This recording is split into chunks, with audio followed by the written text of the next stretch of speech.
new thing that they want you to pay for. It happened to me. It's happening to everybody. So let's start dropping our stuff on TikTok too, because Meta's acting up on purpose. I'm telling you. Right. I looked at it. I saw it in my numbers. I saw it. Well, we have to wait for the platform to be accepted onto Meta, not onto Meta, but onto TikTok. But TikTok. I'm able to go on live now, so I'm gonna actually start learning more about TikTok. So I'm actually able to start going on live on TikTok now. So we're gonna start playing with that and get those numbers up. But yeah, man. But I'm like, we've beat the system before, and we'll beat the system. period. That part. That part. Black power. Funk you to whoever hated. Yeah. Let's go with these topics. All right, so we got a few topics today. We got topics we're talking about today. It's June, so one of my favorite months.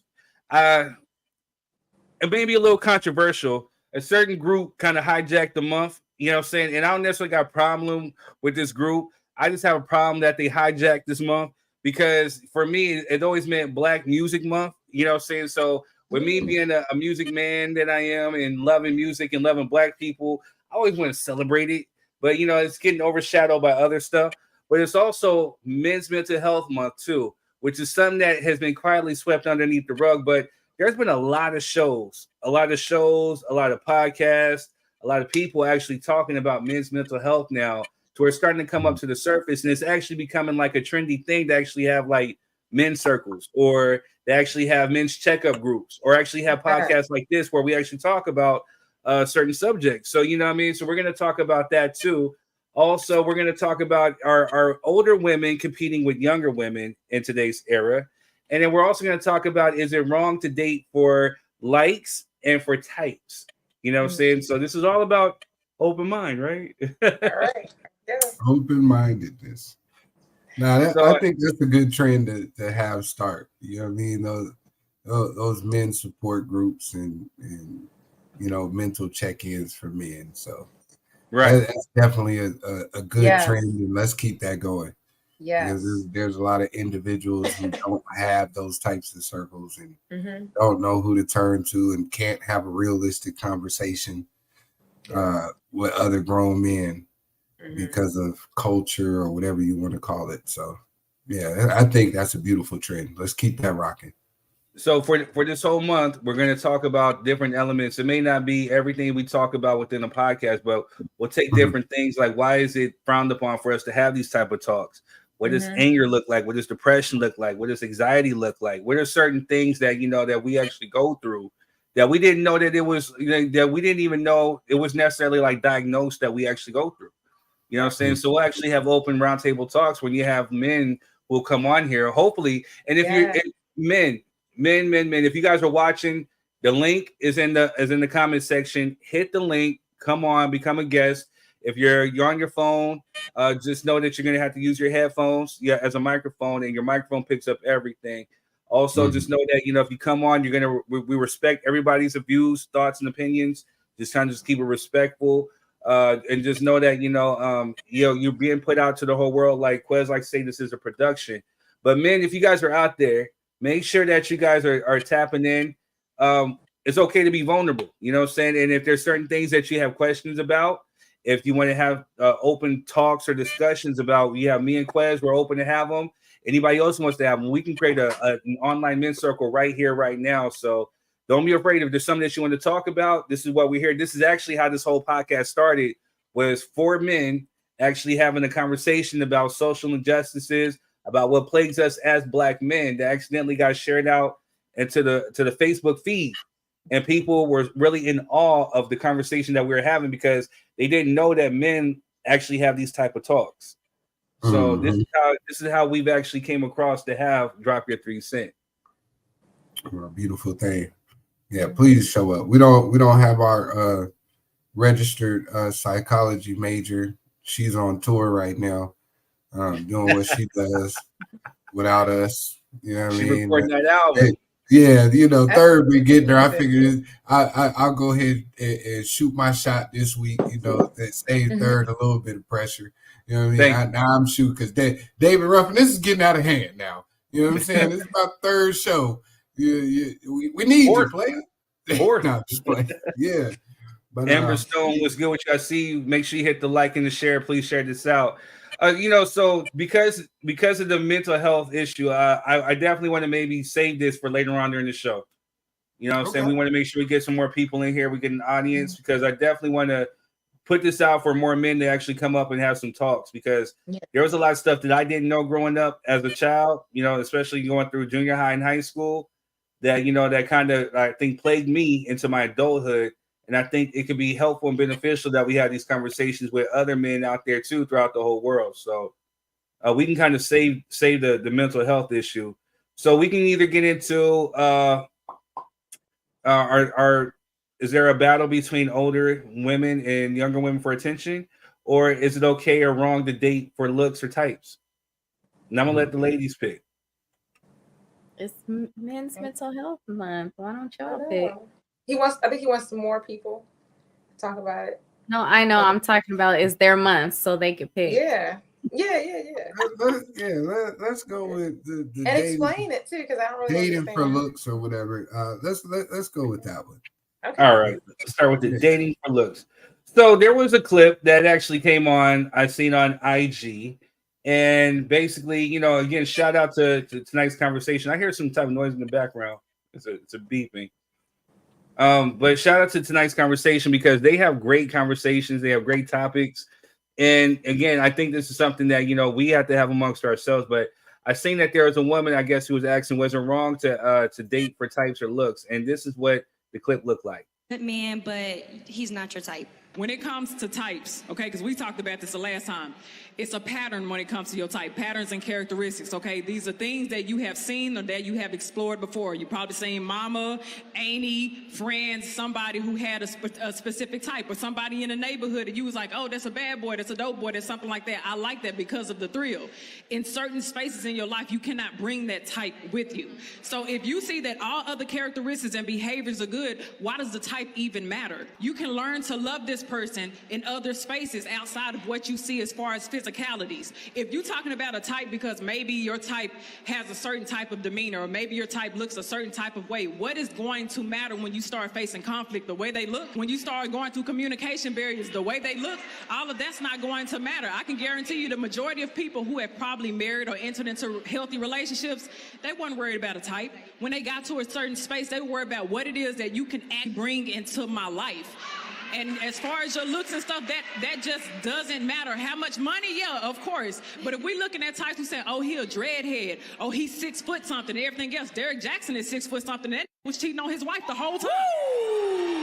Oh no. And we hate to name drop here. Oh, was I not supposed to name drop? No, you good. I'm sorry.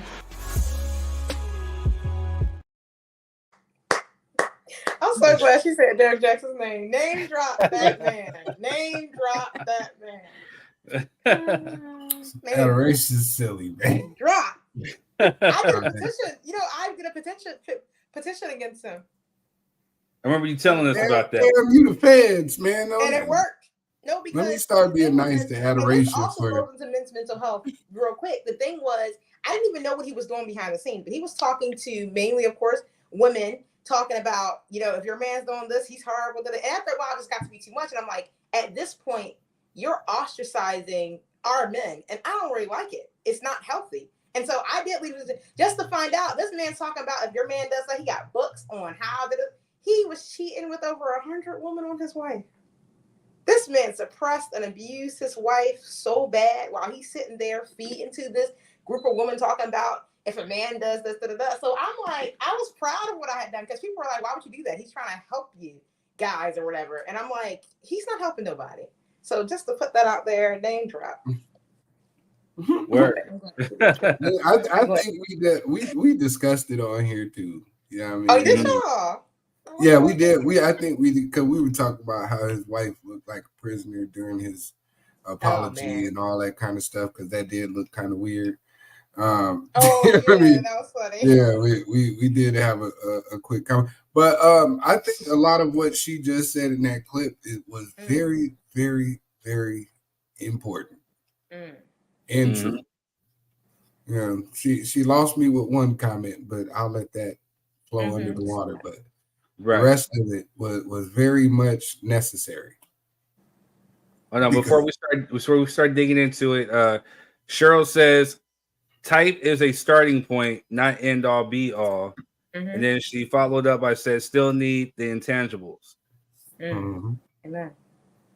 I mean, yeah, I'm sorry, go ahead. I mean, so if we look at today's society, both, men and women are guilty of this. You know what I'm saying? Like, and I wish Dee was on here because she'd always say, like, you guys go for the ones with long hair, big booties, no personality. But then, we got women who will, well, I need a thug to handle me and all this other stuff. So they go for specific types while overlooking what may actually be healthy for you in a beneficial relationship. And then we get both men and women who end up in predicaments and situations where it's like, damn, they like, hey, maybe that nerdy guy, that too nice guy, maybe he sounds kind of nice right about now. When they look at the situation, and vice versa for men, you know what I'm saying, that girl that we passed up on or we dogged out because she wasn't popping or showing the cleavage or doing X, Y, and Z. And dang, I wonder how that's working out. You know what I'm saying? So I think both men and women are both guilty of it. But why is it that you think that, is dating for looks wrong or is it right? I'm asking the panel. I mean, my personal opinion is, and I said this to my little brother, just me personally, I don't really have a type because I live so many different countries. So people just look different in different countries. So you don't really develop a type, but I know what I like. But I do think that it's important that you like the person. And when I say like them, let's talk about physicality in particular. I do think it's important that you like the person, but they don't have to be your type, right? So the only person that I've ever dated was not my type, but I liked him physically. I thought he was attractive. I thought he was cool. I liked his style. I liked his swag. I liked him as a person. And I think you have to like the person. I do see people a lot of times, men and women, who will date and even marry somebody that they don't like, but they're good on paper. It's like they check all the boxes. There's somebody that their mama would like. There's somebody that, you know what I mean? If they said, this is my person, it would be a good status. It'd be like, okay, but they don't like the person. And it's not a good marriage because you have to look at that person and be like, I really like this person. So the guy that I was dating, he wasn't my quote unquote type. You know what I mean? I like guys with long hair, whether that's dreadlocks or braids or, whatever you call it when your hair is not black. But whatever the case is, I liked him. I thought he was attractive. From the first day I saw him, I thought he was cool. I liked his spirit. I liked his whole demeanor. I really liked him. And same thing. I don't think that I was his type, quote unquote, but he liked me. And I think you have to like the person. I think you have to look. There definitely has to be an attraction. They have to. You have to be attracted to them. Just what are your thoughts? For me, I was thinking about it. I was like, I don't have a type. Right. Well, we can tell you were third. It's okay. I'm just playing. That's my brother. Nah, so I was thinking about it. Well, before I met him, I really tried to go out of my type, and no, not trying to talk bad about anybody, but light-skinned men, I'm sorry. Damn, I tried. Well, I really tried. Damn, Drake, you lose again. I really tried. I really did. So I guess I do have a type. Chocolate. Oh, I'm triple chocolate over here. I'm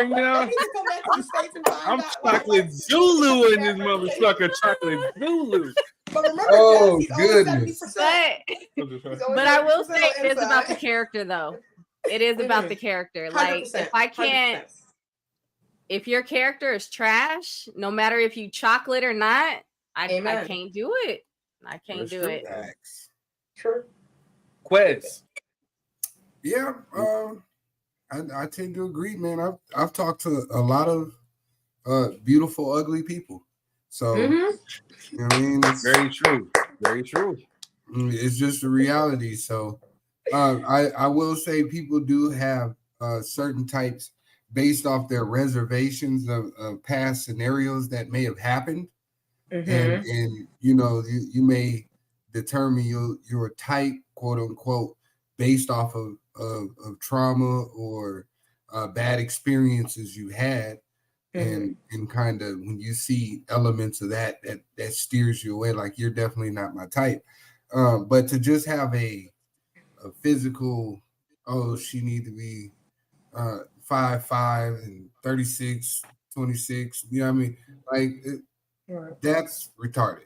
Because there's so many people with having conversations and having real dialect with that you discover that there's something that attracts you to them outside of the way they look. And you should be having those conversations, whether they're your type or not, because you'll be surprised. There's probably going to come a day when you're talking to someone who's definitely not your type.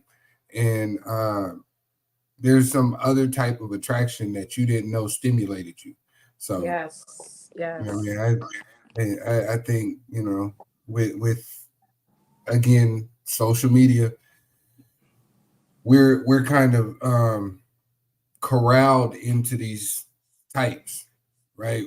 Because these are the personas we see, these are the physical natures we see on a grander scale. Like all the successful people tend to kind of look alike, or tend to have the same personality types, or tend to, you know, running in the same circle. So, you know, with that being said, you know, just do your due diligence, man. Like you shouldn't be disqualifying people because they don't look like what you want them to look like. You know, plants take time to grow. I hear you. You know, can grow with. I gotta give Jess a shout out because she just brought up a good idea or something like that, to where we can take an inner look within ourselves. You know what I'm saying? And you know, so the thing I want to now flip it to is, do you think that at one point that you had a type?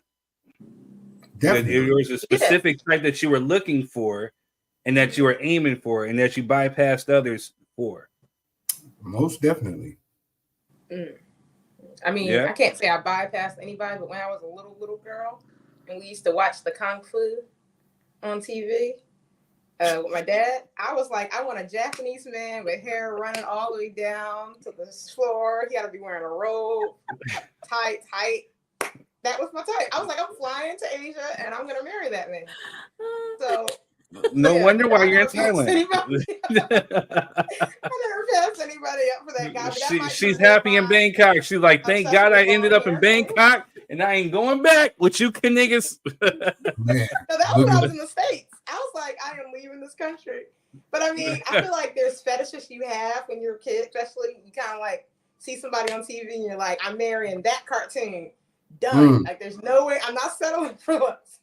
Yeah, hey, you just said something very important right there, and I don't think you caught it. Some people, it's just a fetish. Exactly. Right. A lot of fetishizing going on. I was getting ready to lead into that. You know what I'm saying? Because I think I don't know if I can necessarily speak for myself, but I think from conversations I have with homeboys in the past or whatever. I think, you know, because it kind of plays into the whole thing of not only mental, but it also plays into what we talked about before when I think Candace Owens was saying something like, you know, porn should be banned, you know, because again, you know, as we as boys, you know, saying as younger dudes, you know, saying like, you know, if you ever had your first taste of porn, you're seeing the girls with the big boobs and this and that or whatever. So we started kind of formalizing our thoughts to be like, hey, this is what the personification of what beauty entails within a woman is. She has to be busty, or has to be curvy, she has to be a freak and all this other stuff. So when you had the not diss nobody, but you had the quote unquote nerdy girl or the one who wasn't necessarily showing off the cleavage or fast tail, whatever, you know what I'm saying? Then we looked at that person as more so like the square, you know what I'm saying, for some of us, you know what I'm saying? Like as far as like our eye candy. I believe, you know, I could be wrong, but it's something that I believe. And the media controls what we also think is attractive. I mean, you look at the new wave of, you got to be curvy. Why? Because Nicki Minaj, because what's her name? They got their bodies done. So now that's the standard of beauty. And I was like, I always tell people, don't follow the beauty standards because they change every 10 years. When I was a little girl, you had to be as skinny as you possibly could, near anorex, if you wanted to be beautiful. But now you got to be as curvy as you can. And in 10 years, it's going to be back to something. I think that may pertain to white America because I can only speak for myself. I can only speak for myself as a black kid coming up. You know what I'm saying? No matter where I was at, whether it was San Bernardino, whether it was San Diego County, whether it's LA, whether it was Washington State, whether it was Atlanta. Yeah, if I seen a nice curvy woman. No, I'm not. That's what I'm saying, though. I'm not saying like it's what people are attracted to. I mean, no, I get what you're saying. Like that was the standard because if you're talking about even in the aspect of that, of where you're trying to, I guess, project what beauty is to be. You know, the standard for back in the day was you had to be blonde hair, blue eyed, you know what I'm saying, tall, busty, curvy, whatever. And that was beautiful. So if you had, even for white people, if you had like a brunette or if you had black hair or red hair, whatever, then you was considered ugly compared to the quote unquote standard of what beauty was. So let's not even talk about, you know, black women, you know what I'm saying? But I think what you brought up a valid point was it does kind of it does depend on environment, what you're around, what you see, you know what I'm saying, what you're subjected to, you know what I'm saying, to what you but you know, I think where it plays a part. Definitely. But would you agree, Jess? I don't know. Thinking about poetic justice and how Tupac was talking about Janet's thigh. She's saying that because we just watched that. You know, I do them funkin' fat ass thighs some good anyway. You know what I'm saying? Then she was thinking about losing weight. Like what? But he still at the end of the movie wound up clapping them cheeks. She wasn't too fat for the clap the cheeks. Oh my gosh. That thing. Nah, you know what I'm saying? I think you're right. It does. He said that because he was in depend on perspective and where you're at. Because in different countries, the beauty standard is it's opposite. One country is one way, the next country is like, how do y'all like that? Like, if your legs aren't straight enough, then you're not a real woman. So what's the standard out there in Asia? Very, very skinny. Very, very white. Very, very skinny. Face looking like a baby. K-pop, pretty much. Yes. The skinniest you can possibly be. The whitest. Like, when I say white, I don't mean like porcelain white, right? I mean, like, white. Like right. How white. Not Caucasian white, like white. So, yeah. The beauty standard between this country. And the thing is, when I went to school, while that was the beauty standard, I'm opposite of all that. I'm black, I'm curvy, I'm everything. It's like people still liked me. Actually, most of the people liked me, but still, that was still the beauty standard. It's like, this is the beauty standard. And, you know, girls were like, how are you so confident? I'm like, because I'm black. Well, it's weird that you say that because maybe that might be certain parts of Asia because, you know, shout out to Miracosta College. You know, I went there for a little bit. You know, that's where I got my scholarship, my partial scholarship at first. Wow. But I've seen women that came from Japan, you know what I'm saying, that were actually throwing themselves at black men. But, you know, the thing is, from what I've learned from women that came from Japan was that, you know, there's a whole hip hop culture in Japan, especially like within Tokyo. Yeah. So, you know what I'm saying? So the standard that maybe for one country, I guess, in Asia may not necessarily be to another because, as I used to see, you know, no offense, none of the women on this panel, but there used to be Asian women who were like thick. They would eat the cornbread, the collard greens, whatever like that. Maggie would do whatever they're doing, and they were thick. And so they carried themselves as such. Or they made sure they showed off the cleavage or they had the lips or whatever like that. You know what I mean? It was really kind of ill when you think about it because they're looking at the hip hop culture and what, you know, they see maybe in the videos or what, you know, other men are really like necessarily like kind of like going after. And this is what they kind of like position themselves to be. Turn themselves into, Right. Well, that's what Thai girls do too. But no, like there's other types of people. It's just like the overall beauty standard where you're talking about the standard across. That's the standard. But as far as what, you know, if you want to date something, like the Thai girls are very good at that too. They will change themselves. Like we call them like there's white Thai girls for white guys, Thai girls for black guys. That's what that's what they do. So that's what they're going to do. You know what I mean? Yeah, they know how to position themselves to be that.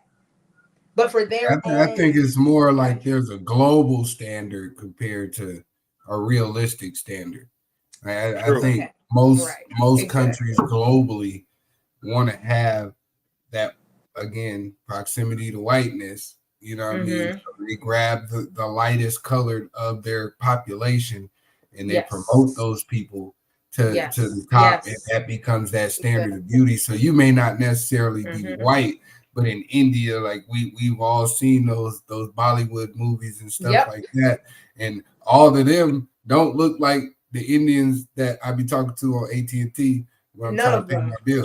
You know what I'm saying? Like them is two different Indians. You know what I'm saying? Like, I know you're not Bollywood, but I need to talk to him because you know what I'm saying. He was talking a little different. I need to talk to Bollywood. I don't need to talk to him. Right.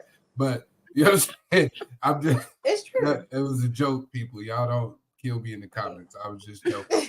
But no, you so true. The serious point is, but in most countries, that's what they're doing. Their standard is the lighter complexion, and the thinner women, or even if they're not thin, their features are accentuated to come almost like an unrealistic standard.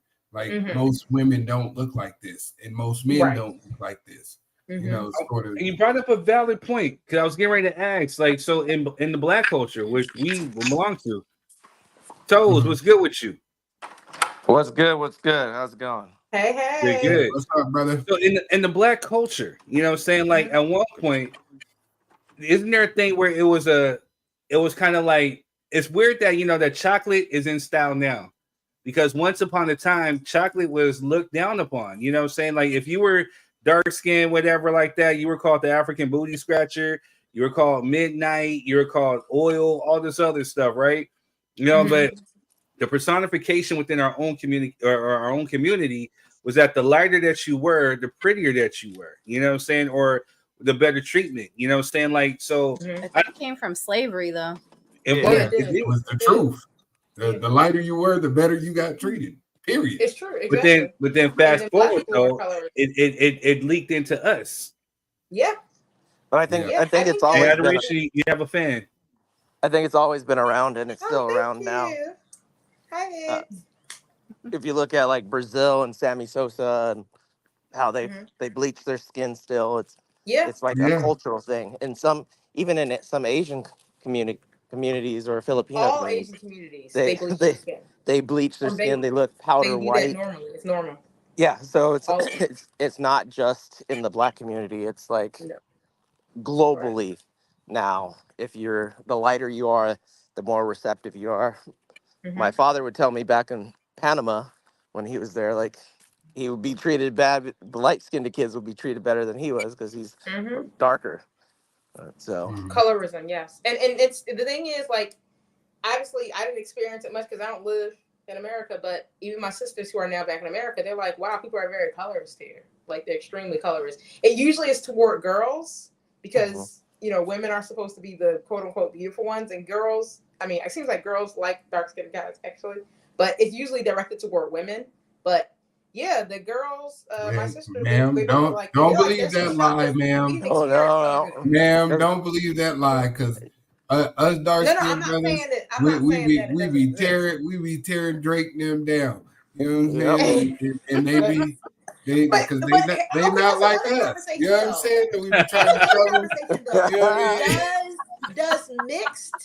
Does mixed qualify as light skin? Can we talk about that? Yeah, they're all the same. Yeah. If you light skin, you just light skin. See, this be my problem with the whole colorism thing because first of all, light skinned individuals already have a complex. So I don't think us dark skinned brothers really because you know, truth be spoken, like there's a side of society where they're not Black enough, no matter what they do, and there's a side of society where they're not white enough. You know, so they're kind of caught in a conundrum. You know what I mean? Like to be honest, somebody like me, I don't really care. Like I have a son that's light, like with green eyes and everything, like super light. And I still talk shit about his yellow ass. So, you know what I'm saying? It's like, you know what I mean? He be doing light skin shit. And I just let him know. That's my God. I would never. You know?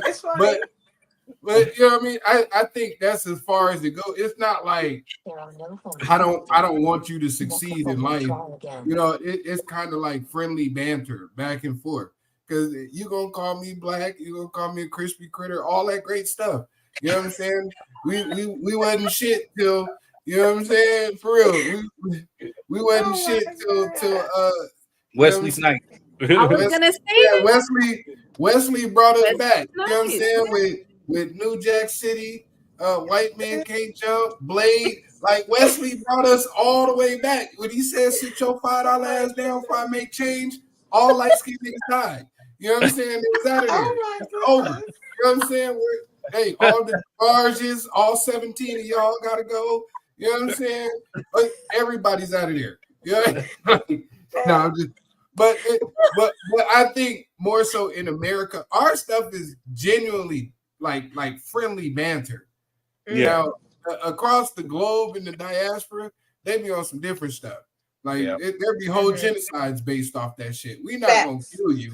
Yeah, we just gonna crack these kill jokes. albinos. But I would say that Black American people are the only group of Black people in the world, I would say, that actually have the actual pride to be like, I'm Black. And everybody else be like, you guys have so much confidence. That's why people start following us. That's why all over the world it's like, oh, I want to be cool. I want to be Black, because we're the only people like, yeah, I'm Black. Now, and like, I hate to sound dated or outdated, but you know, we have to tell ourselves that we have to have the James Brown to say it loud, I'm Black and I'm proud. We have to keep reminding us. We have to have the Malcolm X's that remind you that Black is beautiful. That just like what Quez was saying, you know, that we can attest to was that no, we don't need a seat at the white man's table. We're beautiful, we're strong, we're intelligent enough to create our own table. We don't have to beg for a place in society.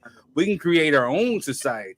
You know what I'm saying? We had to get reminded of this daily, because at once upon a time we were beaten down. The simple fact, if you spoke your native tongue in African, or if you had anything that came from your native of Africa, you got beaten, got killed, got lynched, got sold. So, you know, you had to suppress it. You know what I'm saying? So there was a somewhat of a coming out party, you know what I'm saying, amongst like the 60s and the 70s and the 80s.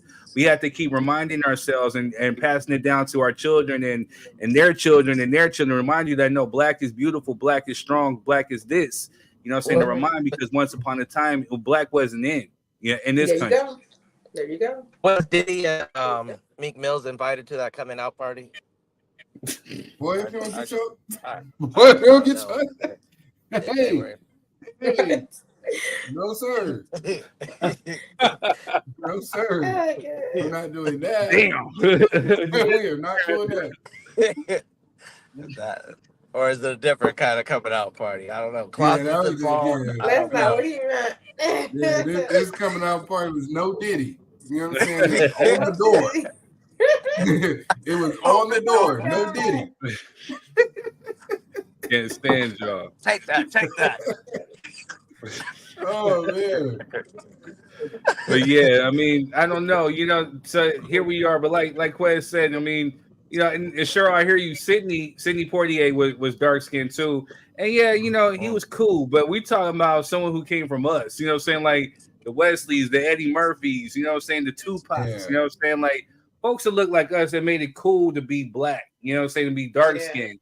And you know, and it was funny because like years ago there was a light skinned cat who made like a parody video talking about, so dark skin's in, huh? Light skin's out of style. So he grabbed a bottle of chocolate. He was like, does this do it for you now? Like trying to make him some chocolate. It was funny, you know what I'm saying? But it's true. And yeah, Idris, but Idris is of this time. I mean, you know, Idris is another guy who women love, you know what I'm saying? Like, you know, because he's chocolate. Denzel, you know what I'm saying? At one point we had to make chocolate being dark, being cool. So I mean, so at some point, even still, like I've heard from light-skinned women who actually preferred or had a type of dark men because they wanted their children to actually have some skin color. You know what I'm saying? Like that's what my mama said. Need some melanin. It don't always work. Yeah, it doesn't always work. Let me tell y'all right now, it don't always It sure don't. So get that theory out your head. You know what I'm saying? Because them jeans can go deep. The theory of marrying for fetish, like people fetish kids. Like I see. Listen, I'm gonna say this right now. As a Black person, be careful dating outside your race because there's a lot of people that are dating you and marrying you so they can have mixed children. Yeah. I'm dead serious. I'm telling you what I know. I was so shocked. I'm like, are people really marrying so they can have little mixed children? Yep. Like a lot of people, Asian, white, black too though. They're marrying so they can have mixed, like blacker kids or whiter kids. So that's definitely a red flag to watch out for when you're dating. It's the hair too. The hair. The hair. I hate Mo. Like, oh man, my kids are gonna have good. I'm like, that's why you're dating me. Telling you. I don't know. My son's half white, and his hair is still like mine. Nappy as shit. So my genes are strong. So I don't. You try to fuck with me for some good hair? I don't know. That's the wrong place to go. I'll keep the beady beads. One guy was keep upset. The beady beads on lock over here. One white guy married a black lady. I hate you, Melvin. He's mad that his kid came out. It's true. I'm like, he's like, my other kids can come out white again. I don't want a white kid. I'm like, you're white, sir. He's like, no, but like, I want my kid to come out looking black. And his kid, he's like, I want to teach my kid black culture, but he looks like a white boy. Yeah, I've heard that from white people too. There's been some white people who are like, well, they refuse. Matter of fact, when I was back in the dating world, saying there'd be some white women who will put on their post or on their little dating thing, I only date chocolate men, black men. I only want black, chocolate, black. You know what I'm saying? Like white guys too. It's kind of weird. Right. Yeah, no, white. I'm telling you. Kind of weird. Cheryl says my type back in the day was white / light skin, tall, athletic, smart. You know what I'm saying? Looking for a man in Tressor. 6'5". Oh my goodness. Adoration. Are there no churches over there? Like, what's going on? No. That song? They're in a different language. You've been real, what I'm saying, worldly. You know what I mean? For the past the churches are in a different language. You know what I mean? I ain't got a church, y'all. They ain't got no English Bibles over there. No. No virtual services you can watch. You know what I'm saying? We need to get you on a virtual service. Yes. Be quiet. You're doing the most, boy. You know what I'm saying? Hey, relax. You're supposed to be our registered Christian. You know what I'm saying? You done came over here with us. You know what I'm saying? You can't come over here with us, man. Hey, welcome, Adoration. You got to send to win. Welcome to our team. What the fuck? No. You got to send to win. Welcome to the team. Send to win. Hell no. That's not what I was saying. We'll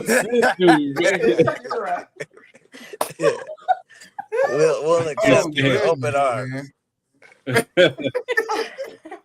Well, man, this was a good conversation. We're talking about some real stuff over here. Hey, man. And then Melvin showed up. You know what I'm saying? That's what happened. That's what always happens. That's why Third always sends me the link late. He always sends me that link late. He's like, let's talk about the real stuff first. And then I put the link in the group chat for everybody at the same I'm just messing with you, Third. I'm just messing with you. Oh, goodness. Gotta love it. Look what you done did, Quez. You done ran off Adoration. No, I'm sorry. I was reading the girl's comment. She messaged me on the thing. I think she was on the show, and she messaged me about her experience, I think, being in the Philippines or something like that. Who? I'm like, comment on the show. Yeah, you can come on the show. Send them the link. You can come on, baby girl. The link is in the comments. Adoration. So the link for the show is in the comments on Facebook. So if you go to my live, it's in the comments. So shoot them the link or shoot them the link from your messenger and have them come on. Let me go. Tell her, come on, share her real quick. One second. I'm gonna go search my phone real quick. I mean, truthfully, so I think there's a difference between preference and then types. You know what I'm saying? Like, it's okay, I think, to necessarily have like preferences. You know what I'm saying? Like, for me, my preference is you have to have some intelligence. You know what I'm saying? You have to have a personality. Because if I can't laugh with you, if I can't enjoy life with you, then I don't necessarily know if I can be with you. You know what I'm saying? Like you said, Quez. I mean, what I've learned, especially like with Cheryl actually said, you grow up. You know, at this time of a space in my life, I'm looking for peace. You know what I'm saying? Like I done been married before, I done been divorced. Right now, I'm looking for peace and stability in my life. But I've met a lot of beautiful, ugly people. You know what I'm saying? Like there's been models who I've seen and dated. There have been people who are just drop dead gorgeous, but they have like ugly souls. Ugly souls. Yeah. You know what I'm saying? To where like you don't want to build a life or have children with these type of people. No. And you can actually see why these people are miserable. You know what I'm saying? Like exactly. My new preference is they have to have good credit and let me borrow money. So as long as they do that, we straight. You trying to date Chase? You know what I'm saying? You know what? You know what's funny, let me hold a couple thou. That's it. Let me hold a couple thou. You know what I'm saying? What are you talking about? You know what's funny though? That's my preference. This athlete married this lady, and they were married for 3 days and got divorced. And she's like, he only married me for good credit to get his house because he had terrible credit. So they got married. He took out a loan for his house in her name. And now she's like, I need spousal support because I got used to living this nice life for those 3 days. And it's just crazy. I'm like, wow. It's a white lady and a black guy. So she had great credit. They got married. He took a loan. You can't even get your paperwork back in 3 days. It's just crazy. What the hell I think how did you do that? They just want to be in the news. Yeah, they just want to be in the news. You don't even get your marriage certificate back in 3 days. You don't get your marriage 3 days. And if you got money, then why you need credit? Like, if you got money, money talks. If you got money, you don't need good credit for nothing. Exactly. Like, if he's spoiling her to the effect of they need good credit, that don't make no sense. They just want to be on the news. It's not smart though to spend all your money, especially as an athlete. You can get hurt any day and then be out of a job. Most athletes go broke. So using credit to get your house. Yeah.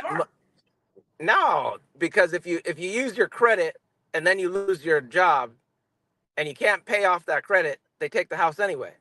But it ain't his credit, it's her credit. So it would be like you hire a financial advisor, you pay some down, and you set up the lowest minimum payments just in case shit happens. You have something to fall back on. You don't put, and that's what like Quez will tell you. Can't put all your eggs in one basket, even if you have a steady job or anything. Hey, look, this is the part that people be missing. Even with home ownership, we all get them same 90 days. So, so if you can't get it together in 90 days, you might well kiss that shit goodbye. Yeah. You know what I'm saying? That goes for cars, houses. None of that matters when shit goes wrong. So if you haven't been financially prepared for at least 3 to 6 months worth of turmoil in case something happens, you're gonna be homeless just like somebody renting. Preach. Yep. But this is kind of on the same topic, but a little to the side. I took my son to Tyreek Hill, plays for the Dolphins, his training camp. And Tyreek Hill, I found out. What was that? No, I said, how'd that go? That's dope. Oh, it was great. It was fun. I just haven't posted the pictures or anything. But it cost $200 to attend the training camp. And then I found out Tyreek Hill had 4 kids and got married, 4 different baby mamas last year and got married last year. And I was thinking, this is a definite side hustle.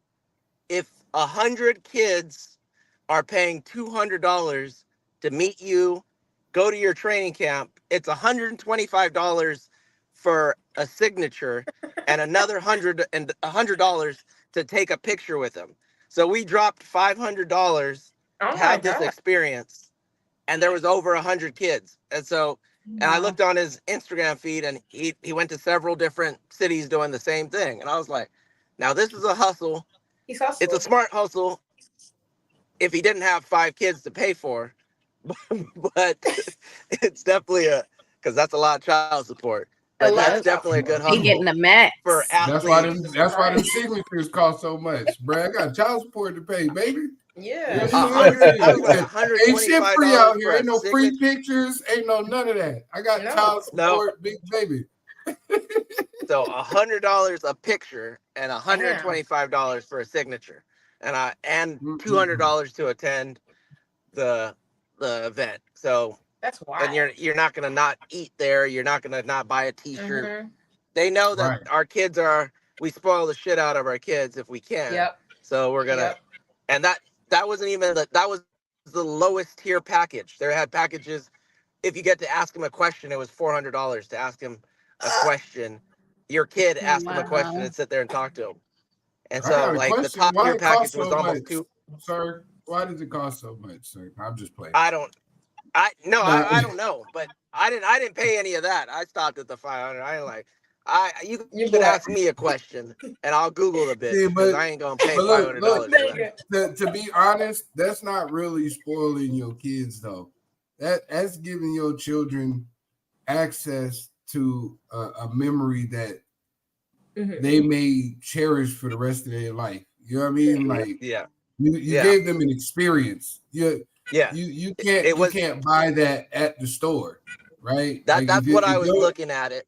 That was his favorite your child loves to play football and you get to meet the cheetah, Tyreek Hill, you know what I'm saying? Who's one of the fastest people in the NFL, and you get to take a picture and go to training camp. I'm gonna tell you like this, Melvin. Melvin, he's 100% correct. I mean, it's definitely about the experience. Like as you guys seen, I still got that picture of when me and my pops we went to a wrestling match, and I got to meet literally a lot of my favorite wrestlers. You know what I'm saying? I got to meet Texas Tornado, and he sat there and literally had to talk with my pops the whole time and took a picture with us. You know what I'm saying? British Bulldog, Bret the Hitman Hart, Legion of Doom.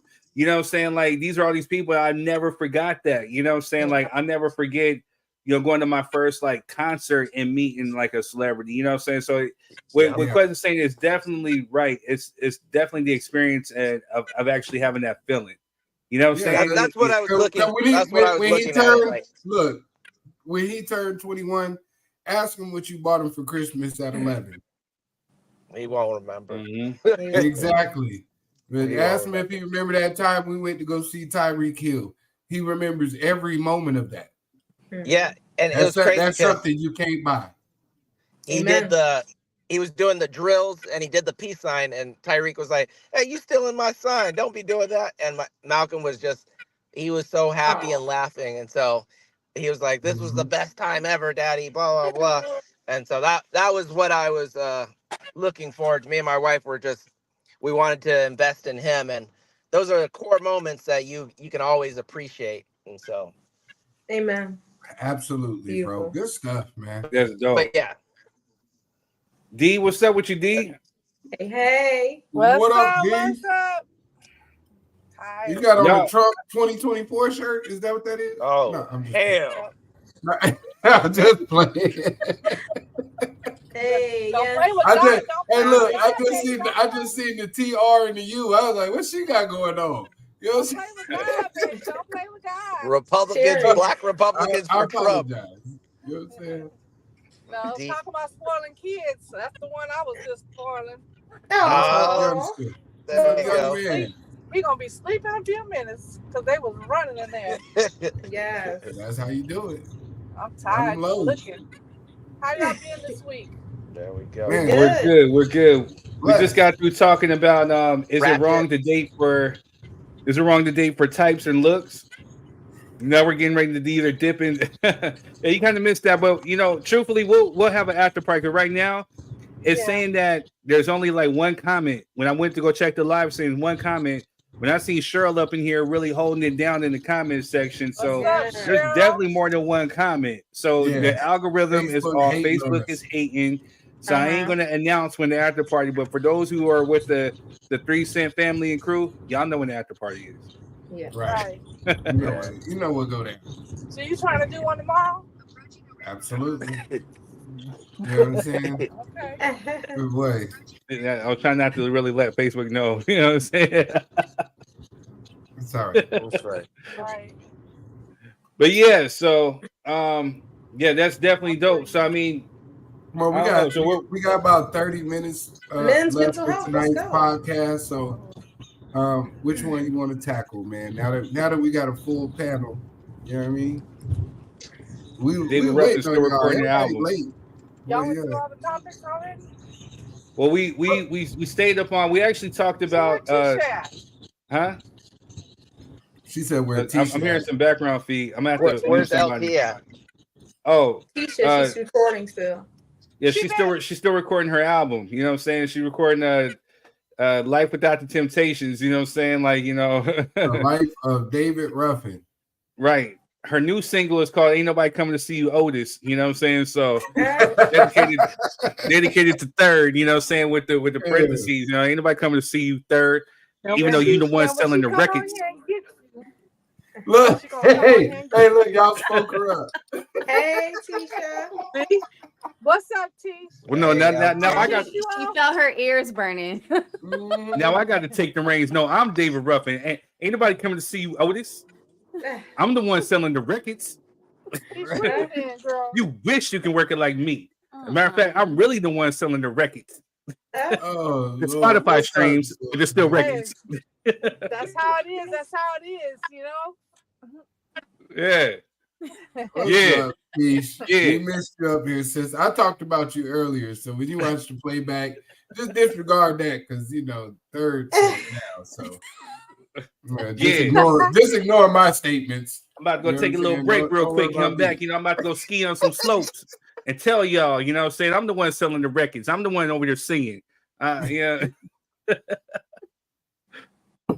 yeah. Good All right, stuff. let's get it. So, right. so what we want to talk about? We got about like 30 minutes or so. Men's mental health. Are we talking about? Is there a battle between younger women and older women for attention? Men's mental health. I don't care. Let the church go on, man. D, you on mute. Y'all's month. It's men's mental health. Father's Day. Men's mental health. She's driving, so maybe she can't unmute herself. Yes. I'll unmute her. Hold on a sec. Okay, repeat what you just said, D. I just unmuted her. Nah, she's still. Oh no, she chose to mute herself. Oh, okay. D, you muted yourself. Unmute yourself. Yeah, I did because I didn't want to say something. I'm about to park right now, so I can have this conversation. I'm about to get up in this conversation. Let's go. Oh Lord! And we'll run it back. I'm parking at the church. Amen. Oh Lord. Amen. Let's hope it's there on Sunday. You know what I'm saying? Hey, we'll run it back. We have our after party. We'll run back the topic of is it wrong to date for a type or whatever. You know, we'll run it back. You know what I'm saying? Yeah, that's a good topic. It's definitely a good one. So go. Yeah, let's go into. You know what? To be honest, I think would it be a men's mental health? I don't want to just delegate it to just 30 minutes because it's probably going to be a lot deeper conversation than we need to have. I want to have a real good deep conversation. Matter of fact, Melvin, next week we'll have to start it from the beginning. Melvin, make sure if you can, chisel out some time for the after party. Yeah, You know when we typically have our after parties, but I definitely want to get men on this panel to talk about mental health month and different aspects and stuff of what we go through. Because like I was telling the audience earlier, that this is actually the premise of how this whole podcast started was because it was essentially me, you, Shard, Waterman, Quez. We were having a conversation about politics, about social injustices, and then we flipped it about stuff that was pertaining to Black men. And I think it was me who accidentally shared it onto the Facebook feed, and everybody got a glimpse of what we were talking about as far as Black men. And so when we were having this talk about, certain things that, that we felt or how the inner workings of our mind, there were people who were just baffled because they're like, we never heard men talk like this before. I kept getting inboxes for this, so I want to kind of bring it back to the essence of what we started or how we started this whole podcast, especially for Men's Mental Health Month, and definitely bring some men on here to talk about stuff that people aren't really adhered to actually privy to and what we actually talk about and discuss. Yeah, that was the foundation of it. Was we hated Black Republicans. Men's mental health was very important. No, I don't hate Black Republicans. I hate Black Trumpers. But yeah. Yeah, same. We should talk about that one congressman that said that Black people haven't had it since Jim Crow. We talked about it. We talked about that earlier. You missed it. We'll bring it back. But did you see the rebuttal by the minority leader, Speaker of the House? We synced it. So yeah, we'll bring it back on the after party. Wink, wink. That's why we ran out of time, because we spent about 40 minutes talking about that. We really did. That was like the foundation of how the podcast started. We were just talking about how some people forget mentally too, like the stress of things. They forget where they actually came from and what's really valued to them. And a lot of people just check out. And I think that'll be a good thing to talk about tomorrow or whenever or the next week. Right. Or whatever other day. So like I was saying, so it's Mental Health Month. So we're going to take different aspects and talk about different things that pertain to men's mental health throughout the month. Because again, we suppress a lot because we're told we got to be strong. We got to keep going. We have to keep going, pushing forward. And we don't necessarily deal with certain things that we deal with, and we turn to other vices, whether it be alcohol, whether it be drugs, whether it be women, whether it be eating. There's different things that we use to cope with the stuff that affects us mentally, and we don't necessarily address it. You know what I'm saying? So the thing that was healthy was that we have men's circles and we talk about the stuff. We ask the simple question, "Hey, how was your day?" And it was crazy because, truthfully, this one right over here, Tuesday, we had a good weekend. I come back to work and I had one hell of a day. And I'm like, I just need some Hennessy and some food. And I'm just mad. And I didn't even expect her to do it. She showed up. She had some food and some Hennessy. Because I really had a rough ass day. So this one right here. So shout out to Jess. I went to sleep on his ass. You know what I'm saying? Take your black ass to the stove. You passed the stove on the way home. You knew you was hungry before you got to the house. You know what I'm saying? You should have stopped. You know what I mean? Not gonna drive all the way over there because you had a bad day. The hell? What?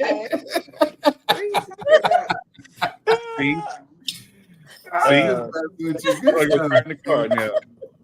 That's why I don't open up talking on that. I'm not vulnerable. That's why you over there in the co-host seat. You know what I'm saying? I'm way over here in the square. Yeah, and the other side of the world. You know what I'm saying?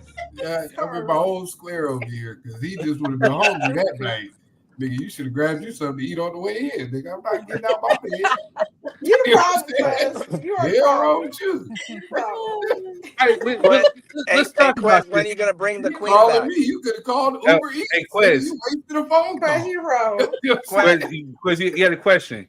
When are you gonna bring the queen back? We haven't seen her on the podcast for a while. Man, the queen be right here. She pregnant. She's pregnant. Oh. She don't want to talk to y'all. She don't want to get high blood pressure. She ain't effing with us. She be right here. She be listening the whole time. She be right. She just be laying in the bed. Yeah, she's pregnant. Yeah. Congratulations. Man, we 14 days out. You know what I'm saying? Oh, I think we can announce it now. You know what I'm saying? So part of the reason why we have to we push things back and as far as like having our meetup in Vegas, which we're gonna probably push out to October. You know what I mean? Mm-hmm. But we've been dealing with some stuff, personally, but we've been keeping things under wraps. So I think, since Quest put it out now, him and his queen are expecting, their child. So, we've been keeping them uplifted in prayer. And it's about to come into fruition. So I'm getting ready to be an uncle again, So yeah. Congratulations. I'm gonna come out there and sing him new notes, make sure that he know not to mess with the other temptations, That's it. That's all. We know who David Ruffin is in true essence and spirit. So we stray away from that. And I'm just playing T-side. Just joking. But now, if y'all know me, y'all know I don't really don't really post my kids and stuff like that on social media. Yeah, I mean I don't. Reasonably, there's a lot of weirdos out there, so you ain't lying. Yeah, the queen do it. So if you her friend, you'll get to see all that type of stuff. You know what I mean? And I don't like it because people don't like me in real life. So you know what I mean? if you say something, or do something disrespectful to any of my kids, just know we're gonna have issues. So I be trying to save people from themselves. People don't think before they type, and you know what I mean. Right. That's true. That's why I don't do a lot of that. But if you follow the queen, she gives y'all updates and stuff and hints and insights to that. But don't go follow her and talk shit. Y'all see, I got Bob all up and down my wall right now. Yeah. All right, y'all. So real quick, definitely, man. Much love. So, there's this clip. We'll talk about it real quick. And then, of course, we're going to wrap it up. So, AI can do its work for me. So I don't have to be clipping up stuff, unless I have to. But there's this clip where basically this woman was talking about, do older women and younger women compete for attention? So here goes the clip right here. Our culture switched. And like when I was growing up, I used to want to be like Phylicia Rashad because I looked up to women that were older. But at this point, older women want to be younger. Yep. Right. So you have 40-year-old women and 46-year-old women trying to look like and act like the 23-year-old. Then how do you know? Because when you're young, you don't think there's consequences, right? Yeah. The only way you know there's consequences is someone, like you said, an OG pulls you to the side and is like, look. But really the culture is chasing youth. So it's like backwards. The older women want to be young. That's the only thing. Like, there are women, and this is no disrespect, but no women in their 60s getting BBLs. Like, that's crazy. What is happening? What are we doing? So how can a woman who's 23 trust your leadership if you're trying to look like her? Phylicia Rashad wasn't trying to look like, I was trying to be like her. But if she staged with, her butt out and trying to look like me, then I wouldn't have respected her. So I feel like of course people don't believe there's consequences because the older people are lying. They're lying. They're chasing the same thing. So you have rappers in their 40s and 50s getting into beef with Kodak Black. Like that makes no sense. There should be, like, in order to lead, you have to lead by example. Yeah. And to me, everybody is chasing the youth, the younger culture, which makes them disrespect. Why would I look at you? You want to be like me. Hey. Right. Facts. So, panel, do you guys agree or disagree with what she's saying? Agree. With the rap, she needs to leave that alone. Just agree. saying. Right. There's no age limit. Sorry. Shut her mouth. I agree. That don't even make no sense because at the end of the day, you get to a certain. Everybody gets seasoned. Like your older women are more seasoned, and now they know more stuff that's with life and can make a move more smoother than when we was in our 20s. It's not down for. It's just the steps of life as you go. Don't think because they hit 50 or 60 that, now they just want to be so young again. No, because there's a lot of them that look naturally young. Like, just like with me going to the, I'm sorry, it's a fire truck. So my thing is like, even when you get a certain age, you ain't even got that menstrual cycle no more. Boo, you really wild. And, What the what? And let me tell you something. Your hormones get a lot different then. That's like how you see a lot of people that when they have kids, sometimes they argue, they fight, sometimes they don't. But once the kids are grown and out, do you see how couples start hanging out more and black love and start loving each other more? Yeah, I think they get divorced. It's a whole, I've seen a whole lot. Now I don't have to be with your ass because the kids are out. Well, we see them all we see them all at the Jazz Fest. Shout out to Newport. No, for real.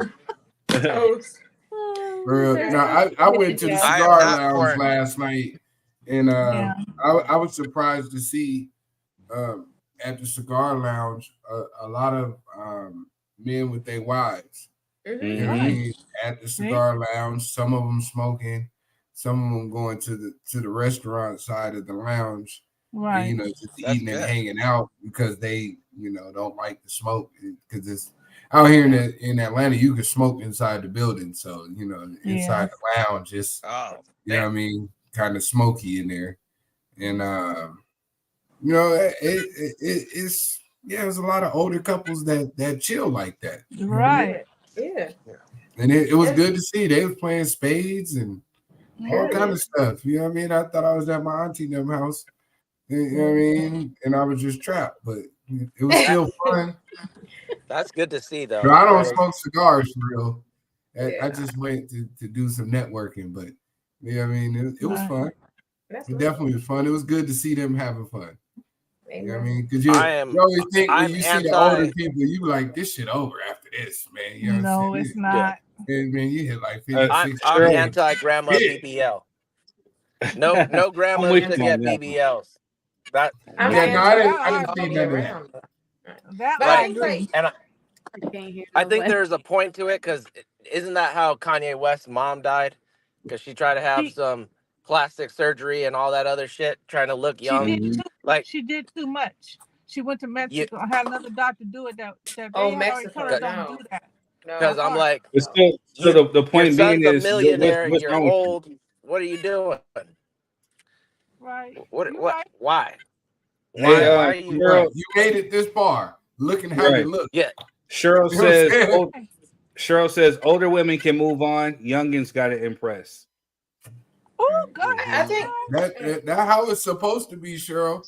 But my thing is, I feel like we have to stop putting age on morality. I don't think that there's an age to morality.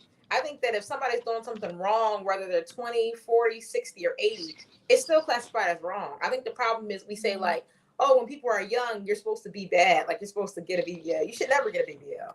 In my opinion, it's not good for you. I wouldn't. Number one, it's not good for you. And number two, it's literally the surgery with the highest mortality rate across the board. Young, but I think old, it's not about so much mortality. It's kind of like what Dee said. It's about experience. When you're young, you're doing a lot of ratchet, dumb shit. The hoe phase, all these things that a lot of people, a lot of average people go through and do, and they learn from their mistakes. And then when you're older, you shouldn't be having a hoe phase when you're 40 and you have a husband and you're already settled and you're grown. You already know the consequence. Right. Your kids is 15 and 16 and you trying to have a hoe phase. Why are you doing this? Because you've already had the life experience. And so, like, kind of when you're younger, you're more rebellious. Not when you're 40 or 50, you're not rebellious. They're like, that motherfucker just dumb. He's not getting with the point. Right. Can I be honest? Go for it. I think there's a segment of individuals, because I don't want to place this on anybody in particular. There's just a segment of individuals who made bad choices early, right? That had children early, and then now that their children are grown and moving on, because we got to realize that some of these individuals that we talking about trying to compete with these younger women, they kids are maybe 18, 19, and 20, and they only 41. So they never had that opportunity to experience those 20s clubbing and college tours, and you know what I'm saying? That makes sense. Them traveling to you know what I mean, Mexico, and just hanging out and so they feel like they missed out. They missed out because they were taking care of their children because of decisions they made. So now they still feel like they're young. And then the fucked up part about it is that they young enough to still go to the club, but their children are old enough to go to the club with them. So now you didn't form this friendship with a child that creates a dichotomy of we're on the same playing field, and I think that's where a lot of the respect factor across generations got lost. Yeah, because we got a lot of parents trying to be their kids' friends and not be their parents. And that's I can't wait till you old enough to drink with me, and I can't wait till you old enough to smoke a blunt and like that type of energy. It sounds fun until your kids disrespect you. Yep. Bro. But I feel like Adoration said it has to do with morals because way back in the day, our people was having kids young. Very young. 16. Yeah. You know what I mean? So, but there wasn't no blue flame back in the day either. Hey, that's what I'm talking about. There wasn't no, you know what I'm saying? There wasn't no 60-cent wing Tuesdays, you know what I'm saying, at the strip club. So Mickey and Blue Flame. You was looking at farmland and got you know what I'm saying? Yeah. That's the difference. Yeah, there was a lot less entertainment and a lot less temptation and a lot less technology. A lot right. You didn't there was have just a lot access less. to so many distractions. Right. Because like I don't think it's more of a moral because going out more is not really a moral thing. Like a lot of people if you're 40 or 50, you can go out. Yeah. Like you're not morally bad if you go out with 50, but you're morally bad if you go out with 50 and you drink and drive with your kid. That is morally wrong. Right. But just going out, or if you go out with your kid to have, like a lot of guys go out with their sons and go hunting, do hunting trips, do a lot of things when their son comes of age. That's not a moral thing, as long as they keep that parent-child relationship intact, and we're not just two clubbing buddies going out trying on the prowl. Yeah, that trying to have sex and shit. But that's what I mean, though. If you are going out with your child and you guys are all going out, you and your son are going out to go sleep with random girls, that's badly moral on your part and badly moral on his part. That's bad morals. Going out with your child is not bad moral. But going out and doing things that are morally wrong. So to his credit, though, I mean, like, truthfully, I've seen parents allow their kids to sit up there and they're cursing, like, you know what I mean, like their kids are cursing amongst their parents, like talking about F that, no. And I'm like, once upon a time, I mean, like, again, we kind of knew our place, you know what I'm saying? I hate to kind of use those terms of knowing your place, but I was the child. This is the adult.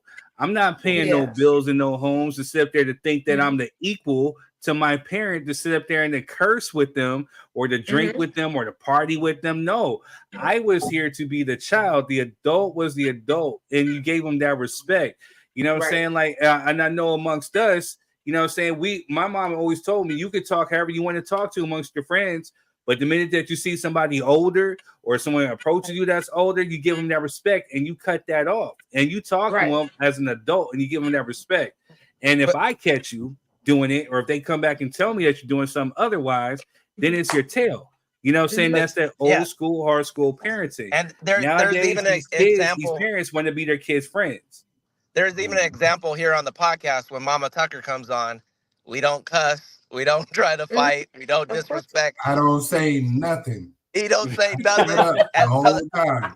And that's the best example is like, I'm 40 years old. I still don't cuss in front of my mama. You understand what I'm saying? Like, for real. And this is Quez mama, but and I don't know where she's at in the world, but I still feel like she might be my mama. You know what I'm saying? And she probably get on the phone with my mom, like, yo, you know what your son be doing? And then I told you, I don't want no smoke with that woman who gave birth to me. No smoke at all. At my age, it's the respect of your elders. I don't want no smoke with this woman that gave birth to me because she hits like a damn dude.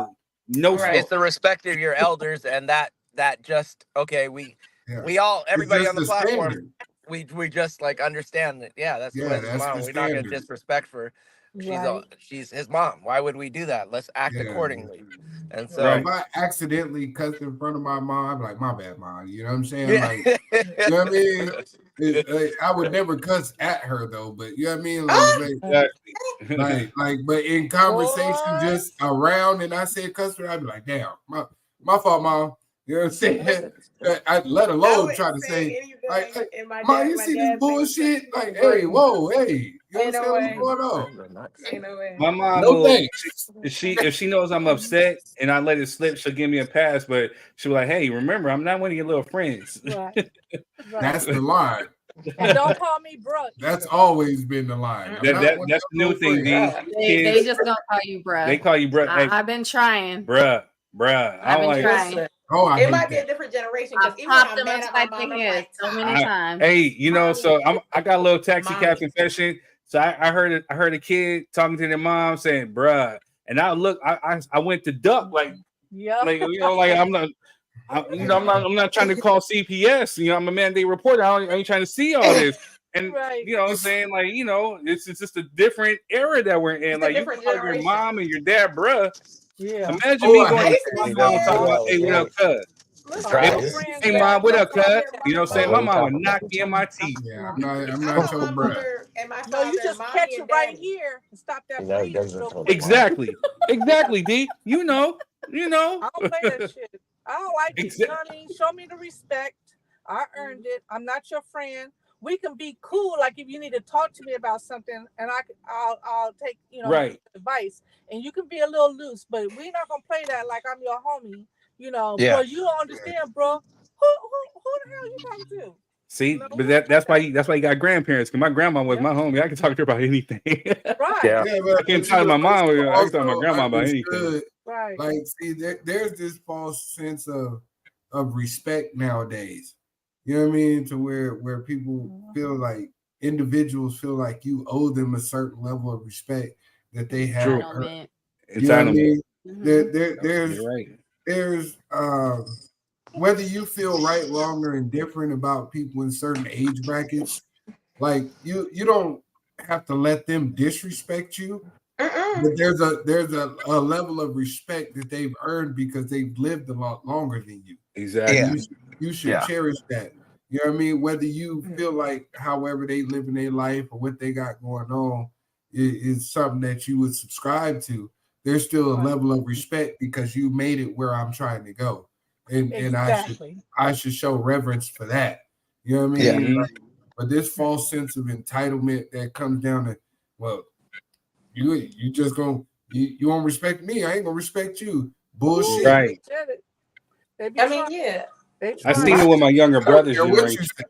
I seen it with my younger brother's generation. Kids, my kids, your kids disrespect me, I'm gonna punch the shit out of them, and I'm gonna tell you I punched the shit out of them, and I'm gonna send them back to you, and then however you feel about it, I might punch the shit out you too. Right. If that's how you feel.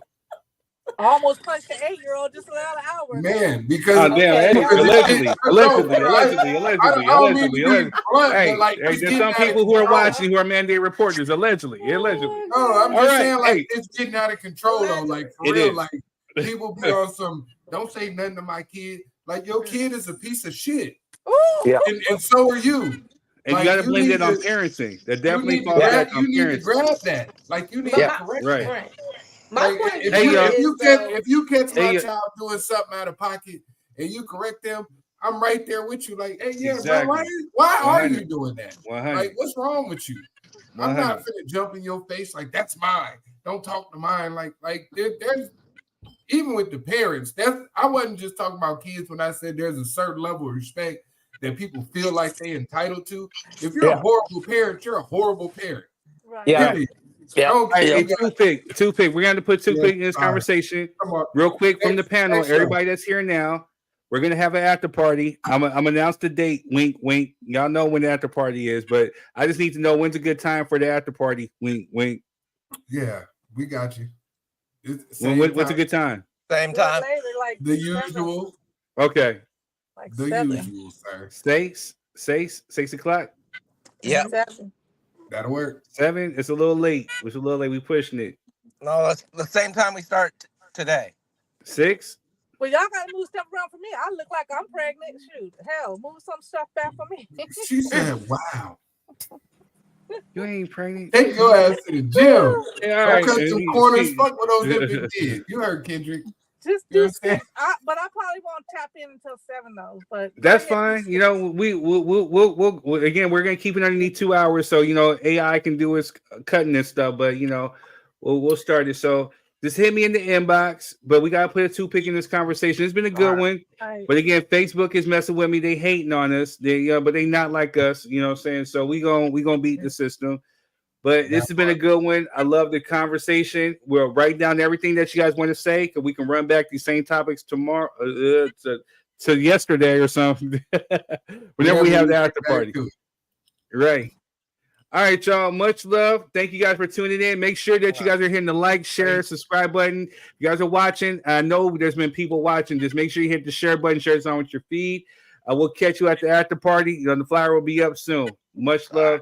Peace. Peace. All right, y'all.